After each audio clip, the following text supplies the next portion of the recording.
And welcome back for another edition of Stirring It Up with Tia Monique, Kitchen Table Talk. In today's episode of Political News, we have Madid Hassan coming into Center Square to share a few thoughts about Trump's loss. Let's listen and talk about it on the other end. Issue of real importance to the American people. After Donald Trump's delayed signing of the $908 billion COVID relief bill, House Democrats wasted no time on Monday passing a second bill that guarantees a $2,000 stimulus check to most Americans. That bill passed with the support of 44 Republicans in the House and put greater pressure today on the Mitch McConnell-led Senate Republicans to either approve the payments or go against the wishes of their own president. Senate Minority Leader Chuck Schumer tweeting, quote, "Every Senate Democrat is for this relief. Senate Republicans should not stand in the way." Schumer attempted to get that bill passed in the Senate today, but, surprise, surprise, it died with an objection from McConnell. Doing his part in this drama, Senator Bernie Sanders has vowed to block a vote on the defense budget bill until the Senate takes up the $2,000 relief payments, a gambit made available to Bernie by none other than Donald Trump, who vetoed the defense bill over the objections of overwhelming majorities in both chambers of Congress. McConnell responding today that he wants the defense budget passed and saying that he will advance Trump's proposal for $2,000 checks, but only if it's also tied to the president's calls for friendlier social media regulations and a, quote, investigation into voter fraud. Those are the three important subjects the president has linked together. This week, the Senate will begin a process to bring these three priorities into focus. 2020 is winding down, but the news is not.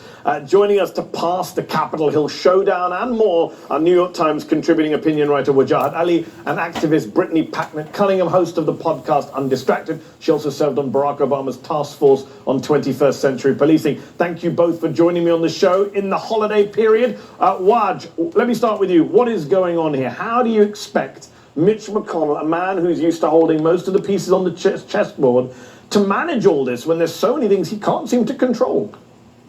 Move, Mitch, get out the way. Thank you so much. I was looking forward to saying that on TV all week.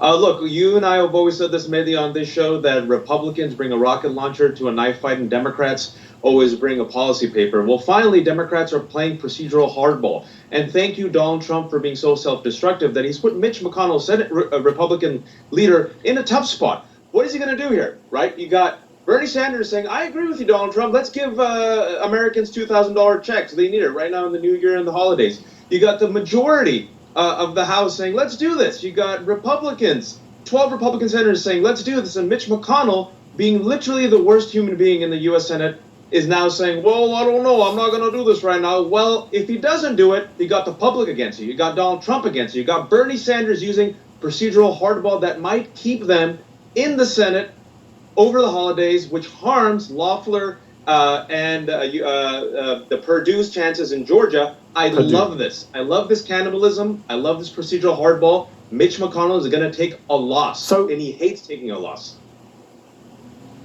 Brittany, Waj points out that Democrats are toughening up. They're playing hardball. But is it too little, too late? Did they play this right from the beginning? Remember, they wanted $2,000. Then they wanted $1,200. Then they settled for $600. And this is all just kicked off again because Donald Trump randomly is upset with his own party because they won't help him steal an election. And he throws $2,000 out there in the middle of the Christmas period. It just seems a bizarre way to negotiate, not just Republicans being heartless, but Democrats coming very late to this.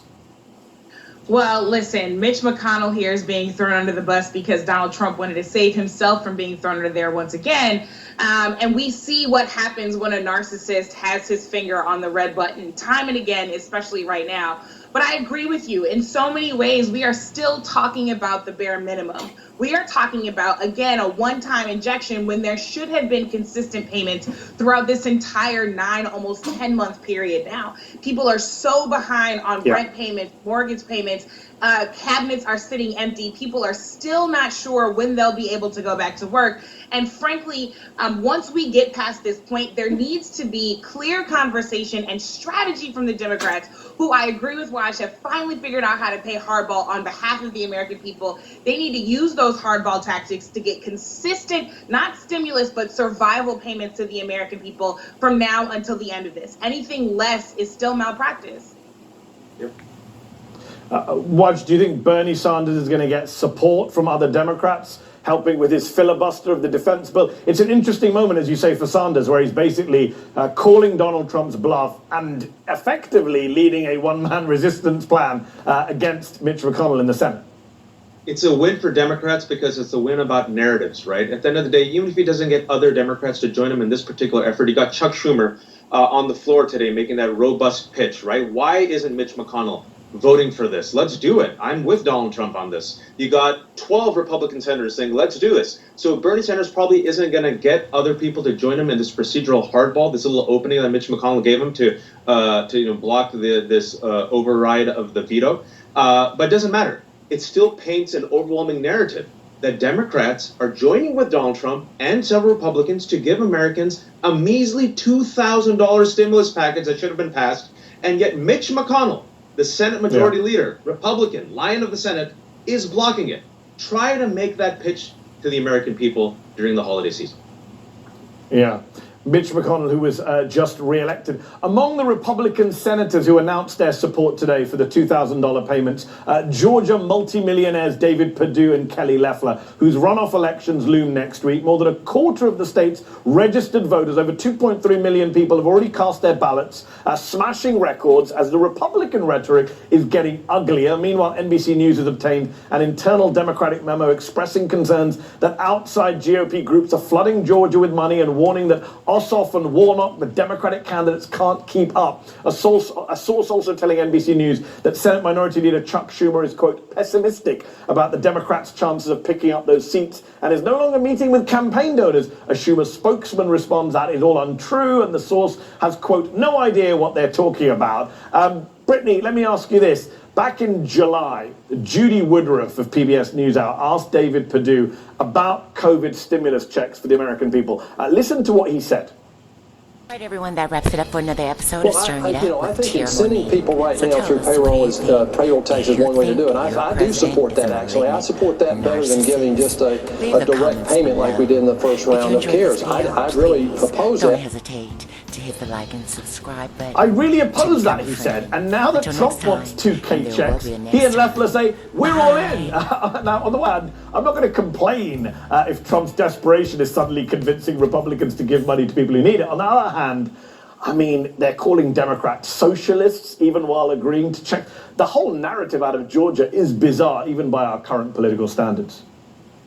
Look, broken clocks are right at least twice a day, but that doesn't mean that we should keep broken clocks on the wall. We've got somebody here who this once is aligned with the things that we want only because it is politically advantageous for him to believe that. And it always strikes me as funny when white men seem to be so against welfare, when welfare has continued to benefit them in this country, when the kinds of government handouts that they like to describe benefit them in terms of buying houses, sending their children to school, and so much more. So just because David Perdue is on the right side of this now doesn't actually mean that he should be in the Senate making all of those other decisions when he continues to be wrong about them. I think what is necessary for us to realize, though, is that record-breaking early turnout you're talking about, that is because of grassroots organizers in Georgia who have continued to expand the base. Black women, people of color, who have had not just an Atlanta-focused strategy, not just a Decatur-fosted strategy, but a statewide strategy to turn out the vote in Georgia.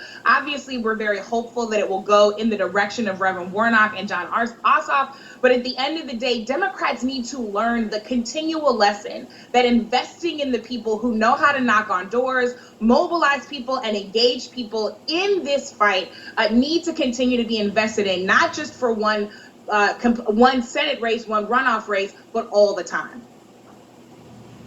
Indeed, and the idea of Perdue and Loeffler backing checks simply because Trump tells them to. Tomorrow, if he says, don't back checks, they won't back checks. I mean, they literally jump how high. It's not actually any kind of political philosophy, right-wing or left-wing. It's basically just whatever Trump says, which is bizarre in and of itself. Wajat, you are one of the commentators who from the very beginning of the Trump presidency and before was pointing out the racism that has run rampant inside the Republican Party. Back in July, David Perdue ran an attack ad that photoshopped a longer nose on his challenger, John Ossoff, who is Jewish, with the tagline, "Democrats are trying to buy Georgia." Now the Republicans are saying Ossoff hates America, he's funded by China. They've also gone after Raphael Warnock as a, quote, radical pastor, calling him a Marxist, echoing the old right-wing attacks on a previous pastor at the Ebenezer Baptist Church, Dr. Martin Luther King. Is a vote for Republicans in Georgia now? We're told often, don't say that Republican voters are racist, but what do you call people who vote for that kind of vicious campaigning? White supremacy dies hard, especially in Georgia. And I think it's very important for us very quickly to know the history here. Why are we having a runoff in Georgia? Because it was done in 1958 by a representative who was a segregationist, and he wanted to limit black votes. I think his name was Denmark Groover. So that's why we have runoffs in Georgia. It's just another example to suppress black votes. Brian Kemp, the governor, was also the Secretary of State. After the Supreme Court gutted the Voting Rights Act in 2013, he helped eliminate 1.2 million voters. There was a voting purge, mostly black voters. And now you have Loeffler and Perdue. Perdue, remember, made fun of Vice President Kamala Harris's name. Remember that? Play that clip if you have that. And also, yeah. Loeffler always takes photos with racists, not just once, twice, 3 times. So racism plays, and you might not be a racist if you're a Republican right now or a Trump voter, but you are fine with racism. And so the black vote being suppressed is integral to understand what's happening in Georgia right now, and you cannot separate that from white supremacy and the entire discussion of how racism, blatant racism right now, with the Perdue campaign and Loeffler campaign, is using to attract white anxiety. And it might just work, but do not undercount or dismiss grassroots voters, and specifically black women. Brittany? I mean, I could not agree with Waj more. There is so much work to do at the level of the nation. And I think what is true about Georgia is that the next South, the new South, has awakened, and it is ready to stake its claim on how this country moves forward. Georgia voters understand that they're not just casting votes for their own senators, that they're casting votes for people who will help set the course of the next 20, 25 years in this country, and they're ready to step up and do that work. But what we know to be true about Georgia is that they are hyper local people, like folks in most states. So you've got somebody like Kelly Loeffler, who continues to talk about her background as being someone who grew up on a farm, but continues to fail to mention that farm was in Springfield, Illinois, and not actually in Georgia.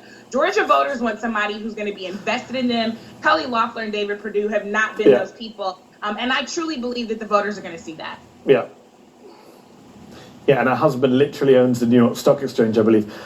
Look, the story that continues to cast a shadow over everything else today is, of course, the coronavirus pandemic. In LA, hospitals are so inundated that they've resorted to placing patients in conference rooms or gift shops. The LA Times reports, astonishing. President-elect Joe Biden and his proxies blasting Donald Trump today for bungling their vaccine rollout. Operation Warp Speed had aimed to distribute 20 million shots by the end of the year, but so far only a fraction of that. Only 2 million people have actually received the vaccine. Vice President Kamala Harris received her dose today as public confidence in the treatment continues, thankfully, to grow. But concerns linger about whether underserved populations like the black community will accept the vaccine. My MSNBC colleague Jonathan Capehart took to the pages of the Washington Post today to explain some of those concerns, which singer Dionne Warwick shared with him on his Sunday show last week. He also cites the Post's Michelle Norris, who writes, quote, "It's not that black Americans don't believe in vaccines. They don't trust a public health system that has in too many cases engaged in grievous harm by experimenting on black bodies without consent or ignoring the specific needs of black people." Brittany, I have to ask, from your own conversations, from your own experiences, are we seeing improvement in confidence in minority communities towards the vaccine? When you read Jonathan Capehart today in the Post, when you see some of the polling, what do we make of what's going on in terms of the reaction to the vaccine, trust in the process? I think it's been an uphill battle, and it will continue to be. I know highly educated black folks with good health care and decent relationships to the healthcare system in their own lives who are still untrusting of this vaccine, and at the very least saying, I'm going to wait to see how kind of this first phase goes and to see how it actually affects the people that have taken it. And that, as has already been said, is a long-standing distrust. I also think what's true is that there's immediate distrust because Black people have been suffering disproportionately from this disease. So if this government can't even protect us from this, then how are they to heal us from this?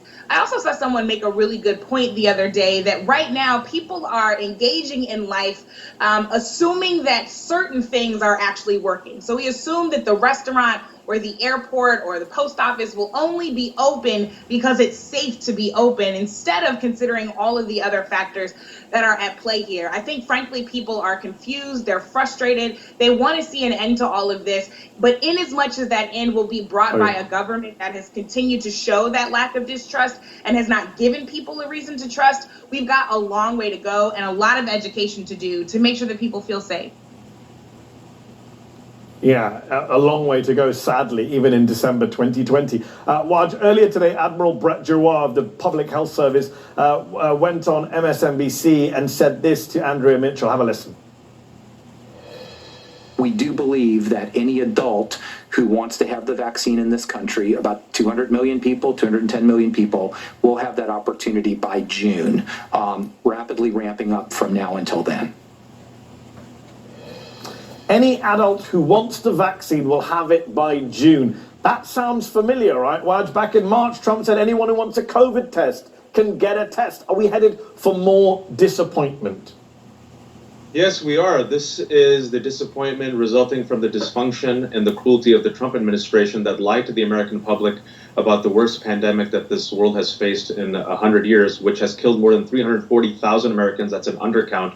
Where the wealthiest nation on earth has the most COVID deaths, where a large part of this country still believes that masks and vaccines are part of a deep state conspiracy in order to take away our freedoms and for Jews and Black people and Muslims to somehow overtake America, right? So it's disinformation, it's cruelty, it's laziness, it's also incompetence. Let's not forget that Pfizer, which has created one of the vaccines, which has about 90 to 95% efficacy. It's remarkable, right? Pfizer said that if the Trump administration actually worked with them, they could have gotten us more vaccines. It was for Trump, it was literally Trump administration being incompetent that actually hurt us from getting the vaccines that are needed to save lives. So yes, I am upset as an American that so many people have died, so many people will die as a result of the continued lack of empathy, lack of care, lack of competence demonstrated by our elected officials who chose votes and placating Trump's ego over saving American lives.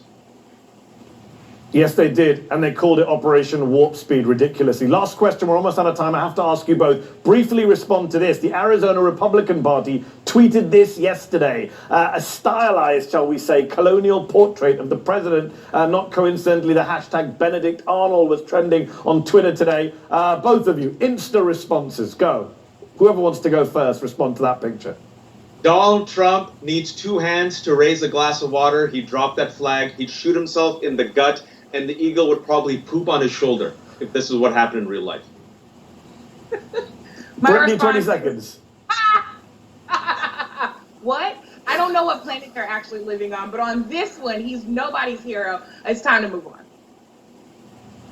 He lost. Yeah, indeed. All right, that wraps it up for another edition of Stirring It Out with Chair Monique. Hope you enjoyed what they had to say. Please express yourself in the comments section. If you enjoyed this video, don't forget to hit the like button and subscribe to become a friend. Until next time, and there will be a next time, bye.